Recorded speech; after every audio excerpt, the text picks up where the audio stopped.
دلی کی تہاڑ جیل سے فرار ہونے والے ان سربکف مجاہدوں کی لہو رنگ داستان، جنہوں نے کشمیر کی آزادی کے لیے دشمن کی سرزمین خصوصاً دلی میں بھارتی خفیہ ایجنسی را کو قدم قدم پر شکست فاش دیتے ہوئے دشمن پر کاری ضربیں لگائیں۔ کہانی کی طرف بڑھنے سے پہلے آپ سے گزارش ہے کہ چینل کو سبسکرائب کرتے ہوئے ویڈیو کو لائک کیجیے۔ آئیے کہانی کی طرف چلتے ہیں۔ ان خون آشام بیڑیوں کو ختم ہونا ہی چاہیے تھا، طارق نے کہتے ہوئے نیلم کی طرف دیکھا۔ خیمے میں لیفٹیننٹ بوج کمار سے دیگا مشتی میں نیلم کی قمیض کچھ اور پھٹ گئی تھی۔ وہ اوپن شرٹ کی طرح سامنے سے بالکل کھلی ہوئی تھی اور اس کا سینہ اور پیٹ بالکل برہنہ ہو رہا تھا، مگر نیلم کو شاید ابھی تک اس کا احساس نہیں ہوا تھا۔ ڈیش بورڈ کی مدھم سی روشنی میں طارق چند لمحے اس کی طرف دیکھتا رہا، پھر ایک دم سنبھل گیا۔ تم پچھلی سیٹ پر جا کر یونیفارم پہن لو، تمہاری قمیض تو بالکل پھٹ چکی ہے، میرا خیال ہے اسے اب اتار ہی دو، اس نے کہا۔ نیلم کو یکا یک اپنی برہنگی کا احساس ہوا۔ اس نے پھٹی ہوئی قمیض کے دونوں پلوؤں کو سمیٹا اور پھر پچھلی سیٹ پر آ گئی۔ بھارتی فوجی وردی سیٹ کے نیچے موجود تھی۔ اس نے وردی نکالی اور سیٹ پر بیٹھے بیٹھے پہن لی۔ چند سیکنڈ بعد وہ دوبارہ اگلی سیٹ پر آ گئی۔ یہ دھماکے آس پاس بھی سنے گئے ہوں گے۔ عین ممکن ہے کہ فوج کا کوئی دستہ صورتحال معلوم کرنے کے لیے روانہ ہو چکا ہو۔ ایسی صورت میں شہر کی طرف سفر جاری رکھنا خطرے سے خالی نہیں ہے۔ میرا خیال ہے ہمیں شہر سے پہلو بچا کر نکل جانا چاہیے، نیلم نے کہا۔ اگر ان پہاڑوں میں راستہ بھٹک گئے تو، نیلم نے خدشہ ظاہر کیا۔ یہ رسک تو لینا ہی پڑے گا، لیکن میں سمجھتا ہوں کہ ہر راستہ کہیں نہ کہیں ضرور جاتا ہے۔ ہر راستے کی ایک منزل ضرور ہوتی ہے، طارق بولا، اور وہ منزل خواہ موت کا بھیانک جبڑا ہی کیوں نہ ہو۔ نیلم نے گہرا سانس لیتے ہوئے جواب دیا۔ لیکن میرے خیال میں ہمارے لیے سب سے بڑا خطرہ یہ ہے کہ مجاہدین ہمیں بھارتی فوجی سمجھ کر ہم پر حملہ نہ کر دیں۔ اگر بھارتی فوجیوں نے بھی اس جیپ کی تلاشی شروع کر دی تو ہمارے لیے دونوں طرف سے خطرہ ہوگا۔ اس لیے مناسب یہی ہے کہ ہم جلد سے جلد اس جیپ سے نجات حاصل کر لیں۔ اس جیپ سے تو ہم اس وقت تک فائدہ اٹھائیں گے جب تک اس کی ٹینکی میں تیل کا ایک قطرہ بھی موجود ہے، اور میرے خیال میں اس میں ابھی اتنا تیل موجود ہے کہ ہم 60-70 میل کا فاصلہ طے کر سکیں، طارق نے جواب دیا۔ وہ دیکھو، نشیب میں دائیں طرف، نیلم نے ہاتھ سے اشارہ کیا۔ طارق نے گردن گھما کر اس طرف دیکھا۔ وہ دو گاڑیوں کے ہیڈ لیمپس کی روشنیاں تھیں۔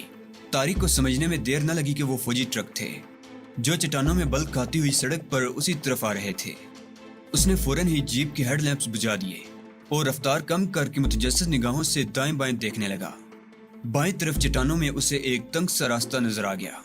اس نے جیپ کو اس راستے پر موڑ دیا اور تقریباً 20 گز آگے جا کر ایک بہت بڑے پتھر کے پیچھے جیپ روک دی اور نیلم کو اشارہ کرتے ہوئے اپنی سب مشین گن سنبھالے نیچے کود گیا۔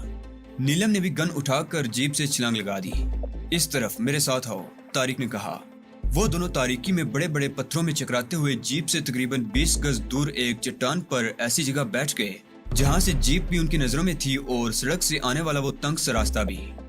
ویسے طارق کو یقین تھا کہ سڑک پر سے گزرتے ہوئے جیپ کو نہیں دیکھا جا سکتا تھا۔ وہ دونوں ان متحرک روشنیوں کو دیکھنے لگے جو لمحہ بلمحہ قریب پہنچ رہی تھی۔ فضا میں گر گر کی آواز بدستور سنائی دے رہی تھی۔ آواز خاصی باری تھی، جسے اندازہ لگایا جا سکتا تھا کہ وہ ٹرک ہی تھے۔ تقریباً 10 منٹ بعد وہ فوجی ٹرک ان کے سامنے سڑک پر سے گزر گئے۔ دونوں ٹرکوں پر آگے بھاری مشین گنیں نصب تھی۔ فوجیوں کی تعداد کا اندازہ لگانا ممکن نہیں تھا۔ دونوں ٹرک جب تقریباً 100 گز آگے نکل کر ایک موڑ پر نگاہوں سے اوجھل ہو گئے تو وہ دونوں چٹان سے اتر کر جیپ پر آ گئے، اور چند سیکنڈ بعد جیپ ایک بار پھر سڑک پر دوڑ رہی تھی۔ اب نشیب میں شہر کی روشنیاں نظر آ رہی تھی، لیکن اس طرف جانا خطرے سے خالی نہیں تھا۔ آخر کار طارق نے جیپ کا رخ دائیں طرف ایک کچے راستے کی طرف گھما دیا۔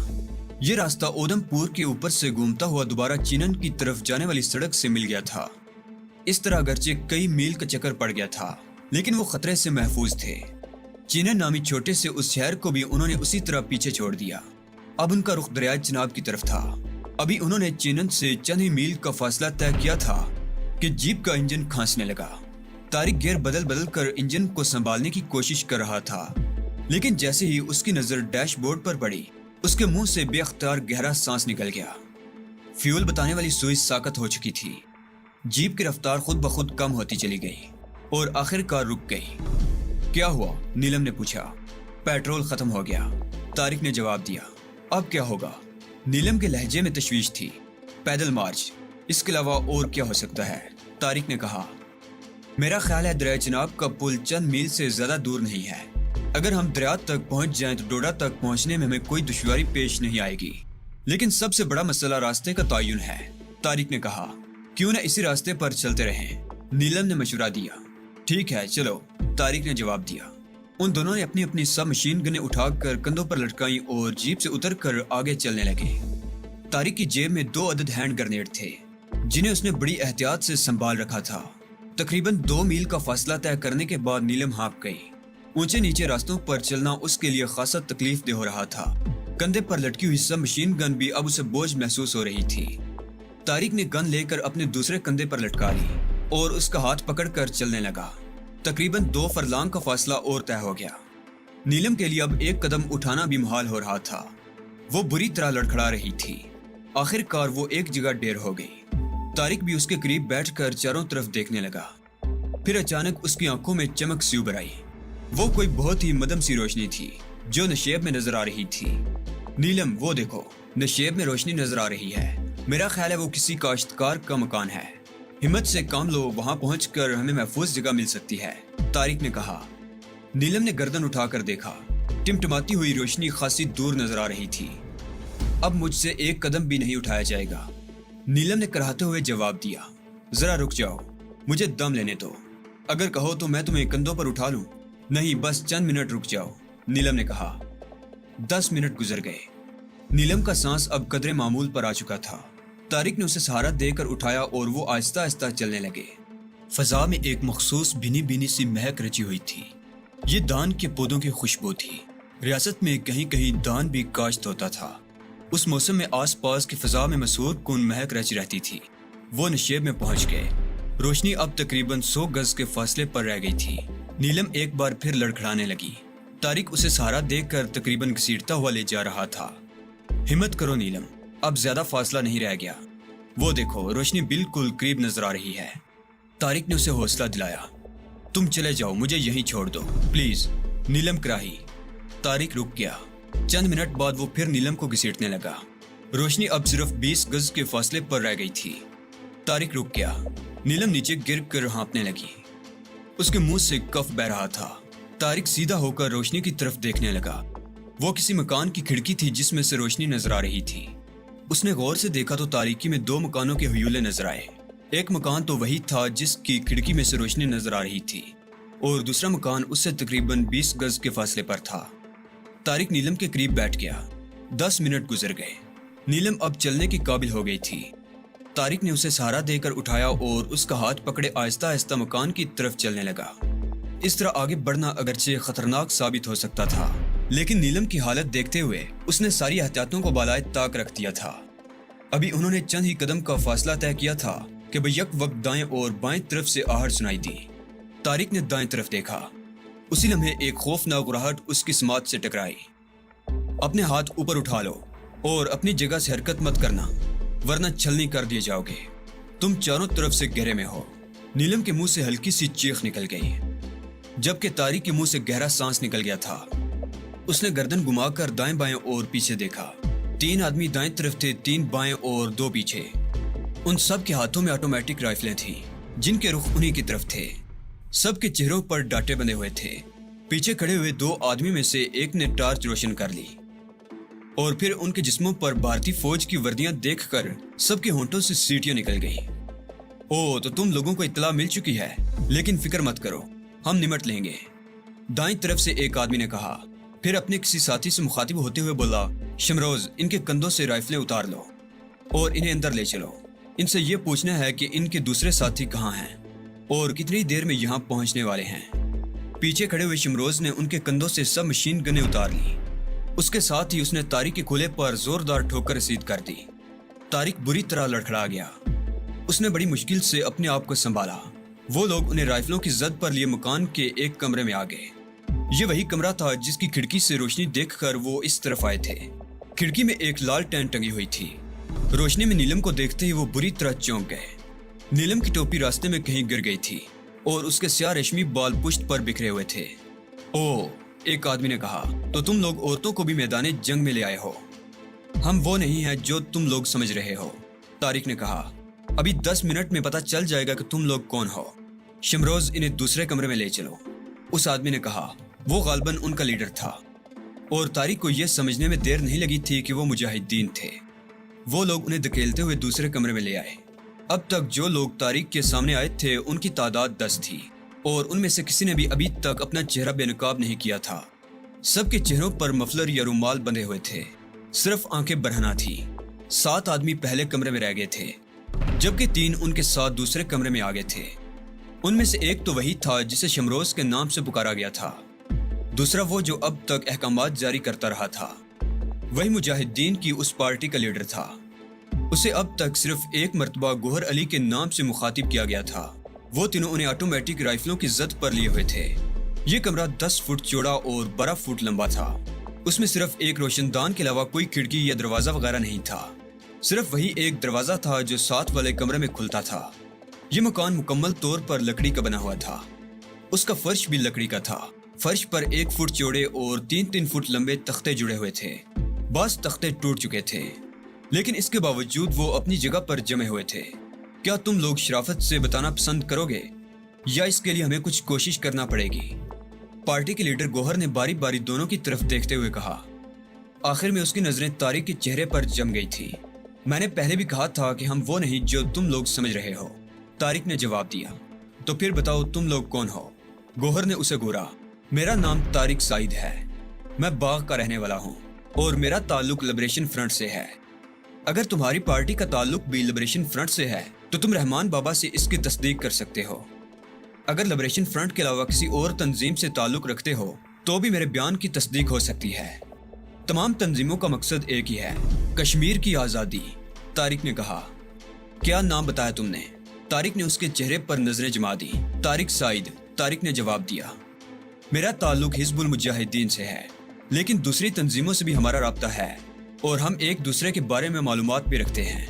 मगर जहाँ तक मुझे याद पड़ता है, तारिक नामी एक नौजवान को लिबरेशन फ्रंट ने एक अहम मिशन पर दिल्ली भेजा था। उसके साथ एक और नौजवान भी था। मैं इस वक्त उसका नाम भूल रहा हूँ। इस बात को तकरीबन 4.5 साल हो चुके हैं। वो दोनों दिल्ली पहुंचने के चंद रोज बाद गिरफ्तार हो गए थे। उसका नाम सलीम था, तारिक ने जवाब दिया। हम 4 साल तक दिल्ली की तिहाड़ जेल में रहे। फिर फरार की कोशिश में मेरा दोस्त सलीम शहीद हो गया और मैं दिल्ली में मौजूद लिबरेशन फ्रंट के साथियों के साथ मिलकर मुख्तलिफ सरगर्मियों में हिस्सा लेता रहा। फिर मुझे श्रीनगर पहुंचने के लिए कहा गया। जिस रोज हम दिल्ली से फरार हुए उसी रोज फ्रंट के दिल्ली के खुफिया अड्डे पर छापा पड़ा और हमारे बहुत से साथी शहीद हो गए। मैं कुछ हमदर्दों की मदद से अमृतसर के रास्ते पाकिस्तान की सरहद अबूर करने में कामयाब हो गया। 3-4 रोज पहले हम जम्मू पहुंचे थे। जम्मू से चंद मील दूर एक छोटी सी बस्ती। ठीक है, चलो मान लिया कि तुम तारिक साइद हो, लेकिन ये औरत कौन है और भारतीय फौज की ये वर्दी? गोहर ने उसकी बात काटते हुए कहा। वही बताने जा रहा हूँ, तारिक ने कहा और जम्मू से रवानगी से लेकर अब तक के वाकयात की तफसील बता दी। ओ, तो वो चौकी तुम दोनों ने उड़ाई है? गोहर चौंक गया। हाँ, तारिक ने मुख्तसर सा जवाब दिया। हमारे चंद साथी यहाँ आने वाले हैं। हमें दरअसल उन्हीं का इंतजार था। आने वाली पार्टी में 2 नौजवान ऐसे भी हैं जो 5 साल पहले लिबरेशन फ्रंट में थे। अगर उन्होंने हमें शिनाख्त कर लिया तो हम तुमसे अपने रवैये की माफ़ी मांग लेंगे। बसूरत दीगर तुम अपने अंजाम का तसव्वुर भी नहीं कर सकोगे। उस वक्त तक तुम दोनों को इस कमरे में रहना होगा। अगर कोई चालाकी दिखाने की कोशिश की तो जिंदा नहीं बचोगे। ठीक है, तारिक ने कहा, लेकिन क्या हमें कुछ खाने को मिल सकता है? हमने सुबह से कुछ नहीं खाया। भूख और थकन से मेरी साथी की हालत बहुत बुरी हो रही है। इस वक्त रात का 1:30 बज रहा है। गोहर ने कलाई पर बनी हुई घड़ी देखते हुए कहा। बहरहाल देखता हूँ इस सिलसिले में क्या हो सकता है। वो तीनों कमरे से निकल गए और दरवाजा बंद कर दिया गया। नीलम दीवार से टेक लगाकर बैठ गई। भूख और थकन से वाकई उसकी हालत गैर हो रही थी। थकन का गलबा ज्यादा था। चंद सेकंड बाद ही उसकी आंखें बंद होने लगी। तारिक भी उसके करीब ही दीवार से टेक लगाकर बैठ गया। तकरीबन आधे घंटे बाद दरवाजा खुला और 2 आदमी अंदर दाखिल हो गए। उनमें से एक तो शमरोज था जिसने राइफल संभाल रखी थी और दूसरे ने उबले हुए चावलों से भरा हुआ एक तिश्त उठा रखा था। उसके साथ 2 प्लेटें और एक प्याले में शोरबा सा था। जल्दी में ये चावल उबाल दिए हैं और ये रात के खाने से बचा हुआ थोड़ा सा शोरबा था, इससे गुजारा कर लो, शमरोज ने कहा। तारिक ने नीलम को झंझोड़ कर उठा दिया। शमरोज का साथी पानी का जग भी दे गया था। उन दोनों के बाहर जाने के बाद तारिक और नीलम ने चावल खाए। शोरबा अगरचे बहुत ही बदमजा था, लेकिन उन्होंने कल सुबह नाश्ते के बाद से कुछ भी नहीं खाया था। उस वक्त ये उबले हुए चावल और बदमजा शोरबा भी बहुत अच्छा लग रहा था। मजीद आधा घंटा गुजर गया और फिर दूसरे कमरे में बातों और कदमों की आवाजें सुनाई देने लगी। चंद मिनट बाद दरवाजा खुला और 3-4 आदमी अंदर दाखिल हो गए। उनमें से एक शमरोज था, दूसरा गोहर और बाकी 2 की आंखों से तारिक ने अंदाजा लगा लिया था कि वो अजनबी थे। उन सब के चेहरे अब भी नकाबों में छुपे हुए थे। इसे पहचानते हो गुलरेज? गोहर ने अपने साथ आने वाले एक नकाब पोश से पूछा। उसका इशारा तारिक की तरफ था। अरे तारिक! गुलरेज उसे देखते ही उछल पड़ा। तुमने अगरचे दाढ़ी रख ली है, लेकिन मैंने तुम्हें पहचान लिया है। लेकिन तुम्हारे बारे में तो मैंने सुना था कि तुम दिल्ली में पकड़े गए थे और तुम्हें तिहाड़ जेल में बंद कर दिया गया था। किसी जेल की दीवारें मुजाहिदीन को महसूर नहीं रख सकती, तारिक ने जवाब दिया। उसके मुंह से इत्मीनान का सांस निकल गया था। गुलरेज का नाम अगरचे उसके लिए जाना पहचाना था, मगर वो उसका चेहरा अभी तक नहीं देख सका था। गुलरेज ने चेहरे पर लिपटा हुआ रुमाल हटा दिया। तारिक ने उसे फौरन ही पहचान लिया। वो लिबरेशन फ्रंट में उसके साथ रह चुका था और दोनों भारतीय फौजियों के खिलाफ कई कार्रवाइयों में हिस्सा ले चुके थे। गुलरेज बाहें फैलाकर आगे बढ़ा और तारिक उससे लिपट गया। गोहर और उसके साथियों ने भी अब चेहरों से नकाब उतार दिए और वो सब बारी बारी तारिक से मानका करने लगे। गोहर उस पार्टी का इंचार्ज था। उसकी उम्र 20-21 साल से ज्यादा नहीं थी। पार्टी के दूसरे लड़के भी उसी कमरे में आ गए। अब उनकी मजमूई तादाद 18 थी और उनमें कोई भी 20-21 साल से ज्यादा उम्र का नहीं था। ये सब कश्मीरी मुजाहिदीन थे जो अपने वतन की आज़ादी के लिए सरों से कफन बांधकर मैदान में निकल आए थे। ये उनके खेलने और पढ़ने के दिन थे, लेकिन उन्होंने कंधों पर राइफलों और मशीन गनों का बोझ उठा रखा था। उन्होंने किसी मिलिट्री एकेडमी से तरबियत हासिल नहीं की थी, किसी जनरल ने उन्हें ट्रेनिंग नहीं दी थी, लेकिन उन्होंने वादी कश्मीर में भारतीय फौजियों का नातका बंद कर रखा था। ये सर फिरे 9 उम्र लड़के भारतीय फौजी काफलों या चौकियों पर बिजली बंद कर गिरते और कहर बंद कर उन्हें तबाह बर्बाद करते हुए निकल जाते।